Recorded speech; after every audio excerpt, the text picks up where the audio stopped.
menebar Islam rahmatan lil alamin. Assalamualaikum warahmatullahi wabarakatuh. Alhamdulillah, salatu wassalamu ala rasulillah wa ala alihi wa sahbihi wa mawalah. Ashhadu an la ilaha illallah wa ashhadu anna muhammadan abduhu wa rasulullah nabiyya ba'dah.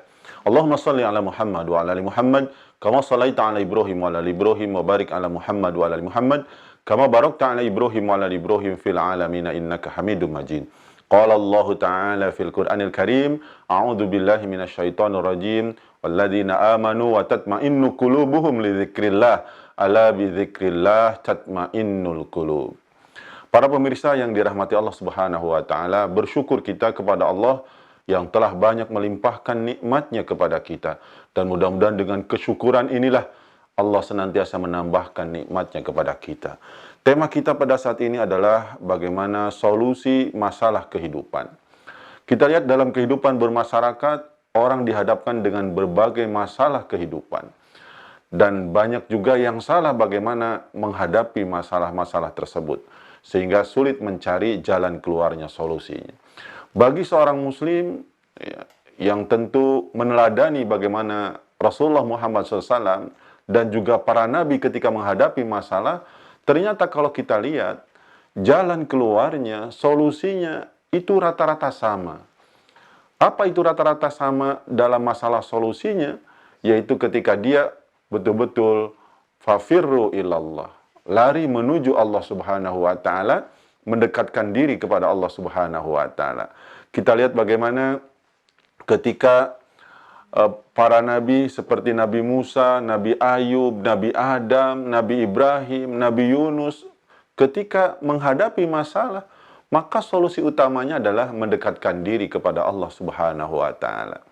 Ketika Nabi Ibrahim mendapatkan kendala di mana harus berhadapan dengan Raja Namrud, maka Nabi Ibrahim pun mendekatkan diri kepada Allah dengan ungkapan yang sangat terkena bagi kita, hasbunallah wa ni'mal wakil, ni'mal maula wa ni'man nasir.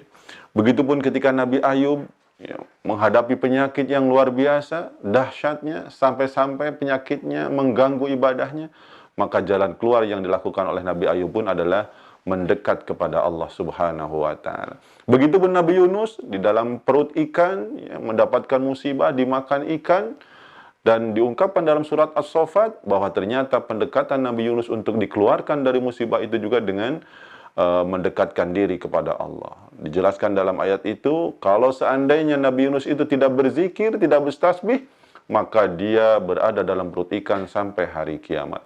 Itulah yang sering kita kenal zikirnya, la ilaha illa anta subhanaka inni kuntu minadz zalimin. Begitupun Rasulullah Muhammad sallallahu alaihi wasallam, kalau beliau menghadapi kendala yang luar biasa beratnya, maka dia adukan masalah itu kepada Allah Subhanahu wa taala. Maka sekarang kita rubah ungkapan-ungkapan yang sering mungkin terungkap, ya Allah, masalahku sangat besar. Kita rubah, wahai masalah, Allah Maha Besar. Dengan itu, insya Allah, semua persoalan kehidupan kita bisa diselesaikan ketika kita senantiasa taqarrub ilallah, mendekatkan diri kepada Allah. Dan itulah orang yang beriman, sebagaimana janji Allah dalam surat Ar-Ra'd ayat 28, alladzina amanu wa tatma'innu qulubuhum li dzikrillah, ala bi dzikrillah tatma'innul qulub. Orang-orang yang beriman, hati mereka menjadi tenang dengan mengingat Allah. Ingatlah, dengan mengingat Allah, hati menjadi tenang. Dan tentu ini adalah harapan kita semua. Setiap kita pasti menghadapi masalah, baik itu masalah penyakit sekarang yang lagi heboh, masalah corona, masalah musibah apapun, mari kita lari kepada Allah. Bahkan untuk menghadap musuh sekalipun, ternyata bekalnya adalah mendekat berzikir kepada Allah, sebagaimana dalam surat Al-Anfal ayat 45. Ya ayyuhalladzina amanu idza laqitum fi'ah fasbutu wadhkurullaha katsiran la'allakum tuflihun. Wahai orang yang beriman, kalau kalian ketemu musuh, maka teguh pendirianlah dan berzikirlah kepada Allah sebanyak-banyaknya. Mudah-mudahan kalian menjadi orang-orang yang sukses. Mudah-mudahan Allah Subhanahu wa taala memberikan kekuatan kepada kita untuk selalu mendekat kepadanya, sehingga dengan selalu mendekatkan kepada Allah, Allah Subhanahu wa taala memberikan kepada kita jalan keluar dari berbagai macam permasalahan hidup kita. Mudah-mudahan bermanfaat. Wabillahi taufiq wa hidayah. Assalamualaikum warahmatullahi wabarakatuh. Mendebar Islam rahmatan lil alamin.